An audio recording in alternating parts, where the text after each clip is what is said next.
Voina chuan guitar lesson thar kan zir ho lenga voina kan zir ho le tur chu Dingtea Guite in Rose ti hla sakha guitar Perhdan kan zir ho le don ni he hla hi A in kan langa ma se ke chuan A major 7 hian karon metanga A major 7 hi kan met hiam lo chuan A top hian kan met thaya A major 7 chu ni kan metang I kuzung chalin first fret a khanin third string a kuzung la in second fret a khan fourth string kuzung u in second fret a ve khanin second string a fifth string chung strum thlang chuan hiama I kan hmanga minor a hianin heta G sharp minor 7 kan hmanga G sharp minor 7 chu fourth fret a kuzung chalini baranga I kuzung u in sixth fret a khanin fifth string metanga chung ber chung strum thlang kami shape ngai chi kha second fret a slide thala kami kha F sharp minor 7 ani lenga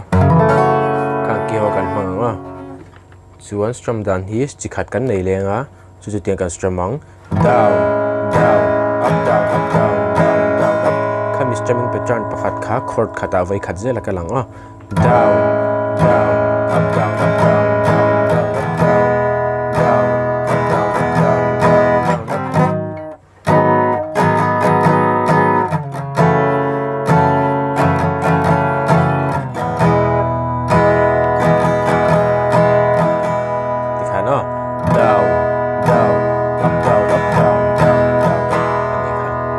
chuan a hlamilin karon play lenga uluk tu ni lo ngai thlale don nia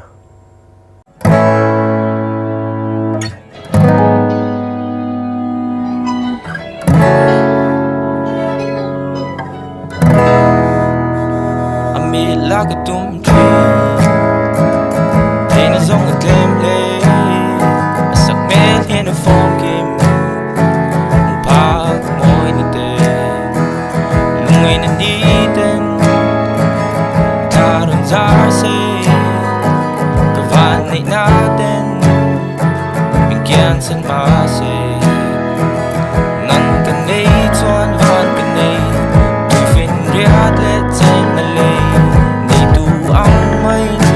Vel kan lang nang tay Masay kaya nga ko ang yan Nang lang piat yan In ta ong ay kan swan zong kakyang Basin tay ka tiyang nemo Ang ka nem to pong may ro Kay ka tao Karos pa ni Hanggang sa na Kafing lo ni Minzo'y may la Kaguti vani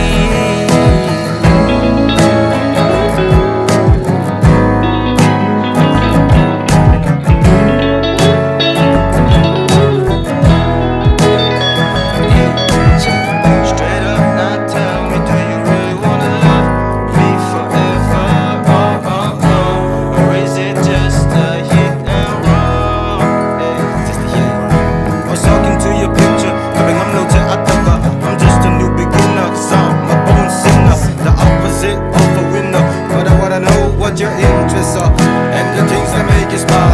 So I'm in important. You make up muy galong yam. You roll up on the roll here. I don't talk like a soldier. You make more. You miss it and I'm in more. So if you're so low, kapengari moy.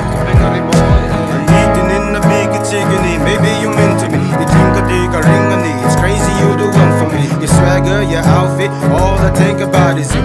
Even though you're out of my league, I'm still into you. Can't get down, karos pa ni Hanggang sa na, kafing lo